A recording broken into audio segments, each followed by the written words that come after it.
Bentol bitxar. არა, ეს თქვენ რომ გაზეთებზე მითხარით. აი, რას ნიშნავს ეს ფორმა, ანუ რომ ხართ მიჯაჭვული ამ გაზეთებთან? ჩვენ ამით გამოვხატავთ სოლიდარობას ბეჭდური მედიის და ზოგადად ქართული მედიის მიმართ, რომელიც არის დაპატიმრებულ მდგომარეობაში, მოგეხსენებათ შარშან დააპატიმრეს ფოტორეპორტიორები გამოგონილი ბრალდებით.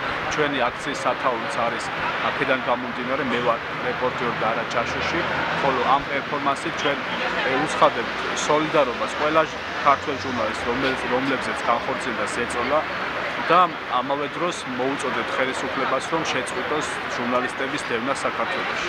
გასულ კვირას გამოიცა Freedom House-ის ანგარიში, სადაც საუბარია, რომ საქართველო არის სასწრაფო აბრძოლზე მედიის თავისუფლების კუთხით და სწორედ ამიტომ ვფიქრობ, რომ სამოქალაქო საზოგადოების აქტიურობა და როლი არის ძალიან მნიშვნელოვანი. სწორედ ამიტომ დღეს გადავწყვეტეთ, რომ ჩვენი პროტესტი გამოგვეხადა ამ ფორმით. ჩვენ გვაქვს მოთხოვნა, რომ საქართველოში ძალიან ზოგადი მოთხოვნა შესაძლებელია, მაგრამ ეს არის ჩვენი მოთხოვნა, რომ პრესის თავისუფლების ხარისხი უფრო იყოს მაღალი. და მომავალი ანგარიში, რომელიც გამოიცემა Freedom House-ის მიერ, არ იყოს ესეთი დაბალი მაჩვენებელი და საქართველოში მედიის როლი უფრო მეტად გაიზარდოს. აქციაზე წარმოდგენილი ატრიბუტები, ხელბორტკილები და ჩვენს მიერ დამზადებული პლაკატები ზუსტად მეტყოლებს იმაზე, რომ ჩვენ ვითხოვთ საქართველოში პრესის თავისუფლებას.